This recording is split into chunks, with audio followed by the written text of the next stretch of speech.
За би Монголоос явчих юм бол миний амьдрал өстой цэцэглээд л одоо тий би өстой англиар цуцлаас болоод мөнгийг хураагаад ерөөсөн одоо баянтэй затгалан одоо ийм л амар хүн болно гэж бодож явсан. Миний төсөөлөл бол ял тийм байсан. Ингээл нэг юм өндөр байрны дунд ч юм уу тий айгуу тийм байсан. Тэгээд хамгийн 22 онд бол Ирланд улс руу явжсэн, Европ улс руу. Тэгэхэд бол маш хүйтэн. Тэгээд таних хүнгүй, ямар ч таних хүн байгаагүй. Тэгээд очиж исэн. Тэгээд нэг юм амар мэдрэмжсэн. Бүр ингээд яана гэд бүр ингээд айгаад хинч байхгүй, хинчгүй болчлоо штэ. Хинч биш болчлоо гэж ингэж бодож исэн. Тэгээд төсөөлөл бол нэг юм надад жоох амар мөртлөө нэг юм сонирхолтой санагдсан.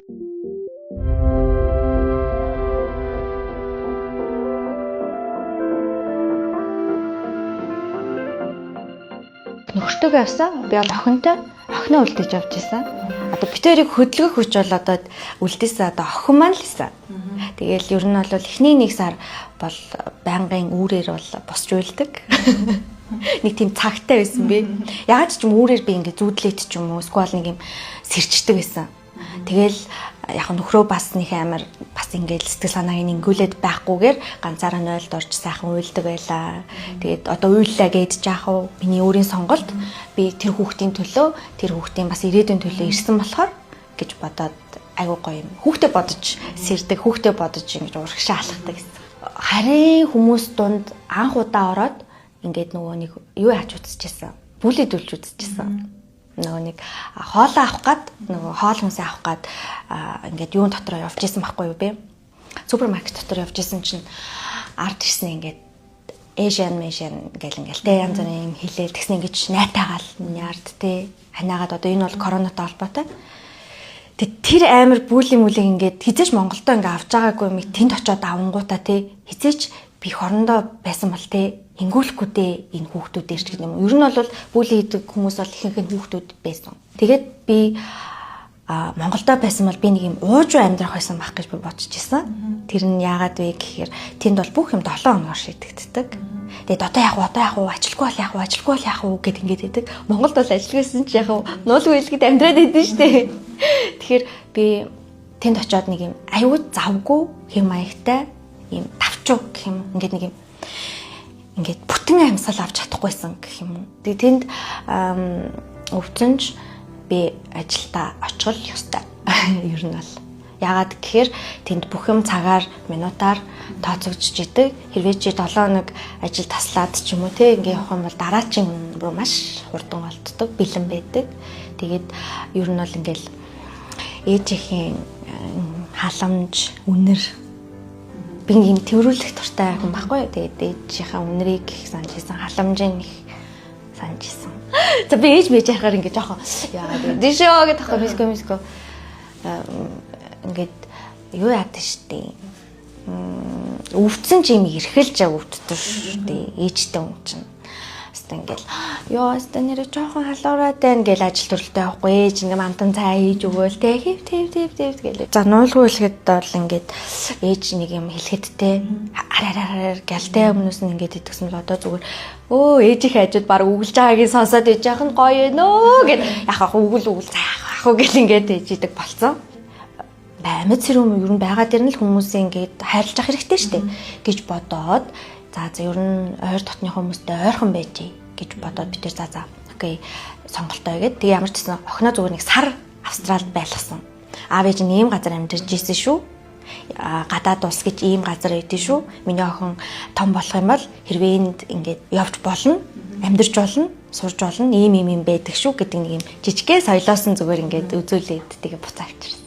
Тэгээд би Монголдо ирчээд нэг юм би ямар гоё улсад төрсөн бэ? Ямар гоё юм бэ энэ улс. Ингээд Монголдо төрсөнд амар тийм барахж ирсэн. Ер нь гэхдээ залуучуудыг би яваад үзээсэй гэж боддог. Гадагшаа. Энэ эх орныхоо үн цэнийг, аав ээжийнхээ үн цэнийг тэ хайрлаж байгаа хүмүүсаа энэ бүх зүйлийн үн цэнийг ер нь хүн эндээсээ холтоо л ойлгох юм л. Би яг үнийг хэлэхэд Монголоос гараа би Монголыг санахгүй л гэж бодчихсон. Бүр ёо би хизээч Монгол гэж ярихгүй гэж бүр тийм сонирн бодолтойгоор явж исэн. Гэхдээ би би тэнд очиод сар болоход л би зүгээр би Монгол хүн штэ. Би Монгол хүн гэдгээр амар бахархажсэн. Зүгээр мэдхгүй яагаад ч юм би ингээд их орондоо байвал нэг юм халуун дулаан штэ, монголчууд нэг юм халуун дулаан байдаг штэ тий. Тэгээд их орондоо ирчээд нэг юм таатаач гэсэн яг их орондоо байгаа юм чинь гэж бодогдоод за яг их орондоо байгаа юм чинь хайртай бүх хүмүүстэйгээ нэг 40-30 минутын дотор очиод уулзчих юм чинь гэдэг нэг тийм юмыг хөнгөнөөр хүлээж аваад илүү хайрладаг болсон.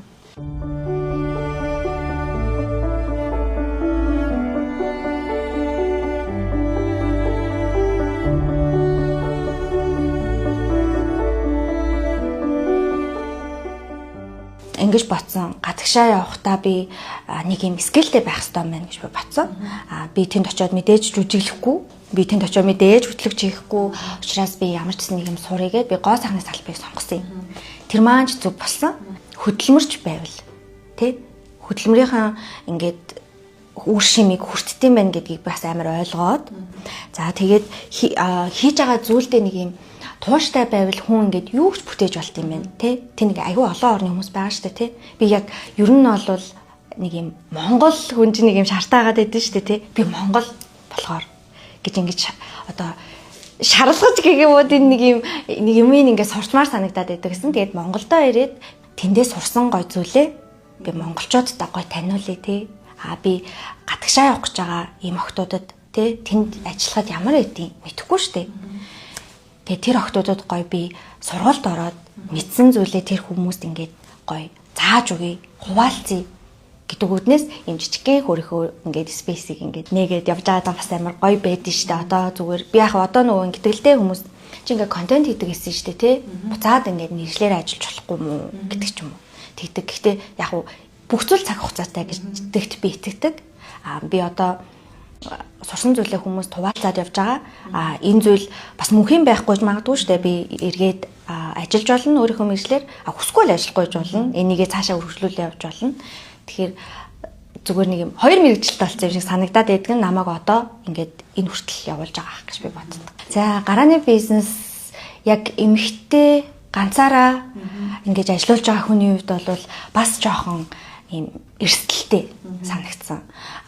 Яг гэр бүлийн хүмүүс байгаа, гэр бүлийн маань өмнө дэмжиж байгаа ч гэсэндээ заримдаа өвдгөө тавьж уйлах өдрүүд их байсан. Гэхдээ юу юм бэлээ?